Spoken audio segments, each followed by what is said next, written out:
A surprising endorsement by President Trump, who is now supporting Mitt Romney in his Senate bid in Utah. The former Massachusetts governor has been a frequent and harsh critic of Mr. Trump, but you wouldn't know it from the president's tweet saying, quote, Mitt Romney has announced he is running for the Senate from the wonderful state of Utah. He will make a great senator and worthy successor to Orrin Hatch and has my full support and endorsements. Romney tweets back, thank you, Mr. President, for the support. I hope that over the course of the campaign, I also earn the support and endorsements of the people of Utah. Will this bromance last? Let's bring in Karl Rove, former senior advisor and deputy chief of staff to George W. Bush, also a Fox News contributor. You know, Karl, that politics can make strange bedfellows. What is it about Mitt Romney and President Trump? Is it all brotherly love between them now? Well, I wouldn't go that far, but both of the men got something out of this exchange. President Trump looked big and presidential. I suspect he also did something that Orrin Hatch wanted him to do, which was to endorse Mitt Romney. And Mitt Romney got a chance to say, thank you, Mr. President. And then immediately, you'll notice in his tweet, immediately turned the focus back to Utah. He said, I hope to earn the support of the people of Utah. Mitt Romney is, in his initial stage of this campaign, completely focused on not I'm going to be a big senator, go to Washington, do big things, but I'm going to go to Washington and represent the people of Utah.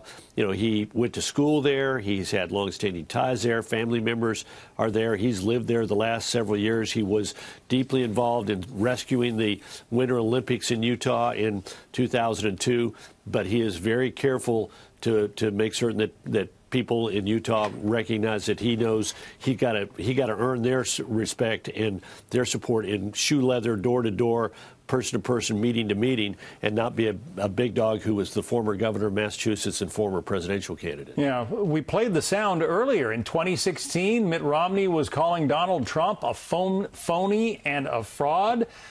President Trump, in return, said that Romney had no guts and choked as a candidate.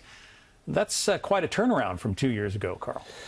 Well, let's not. They probably believe some of those things in their heart of hearts, but in politics, you know, you're on a team and you try and be a team member, and both of them are trying to be good team members by sort of taking let the past be the past, let bygones be bygones, and let's see if we can move forward from here. And look, my sense is, particularly from Mitt Romney's perspective, that's what he's focused on doing. He doesn't want to go to Washington and become, you know, sort of the anti-Trump or the foil to Trump in the Senate. He wants to go there and get constructive things done, and where he agrees with the president, they'll work together, and when he disagrees with the president, I'm sure it'll be done in a respectful manner. His Democratic opponent, Mitt Romney's, is accusing him of being a carpetbagger, you know, sort of moving into Utah to run to try to win that seat. Can he win there, Karl?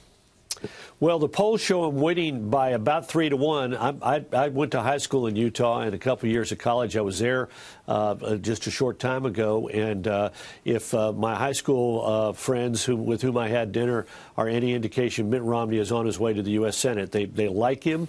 They admire him. He is obviously LDS, and a lot of people in Utah are Mormons as well.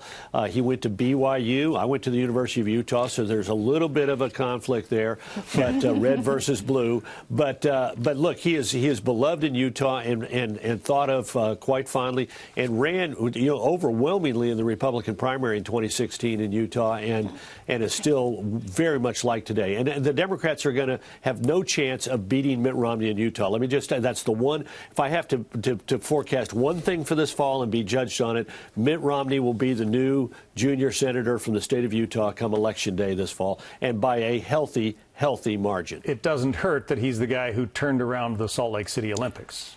Oh, yeah, and look, and he did so by, you know, involving the community. This wasn't the guy coming in from outside saying, well, you guys have all messed it up, let me tell you what to do. It was, we're all in this together, and we're going to fix this together. And he mobilized the community, mobilized the leadership of Utah, turned it around, and people understand that those Olympics helped to take Utah from one level, not just to the next level, but to the level beyond that. And so they appreciate what he's done to help the state grow in that way. We will be watching in November, and we'll watch to see if this love fest between Mitt Romney and President Trump continues all the way till then. Karl Rove joining us from Austin today. Karl, thank you. Thank you, John.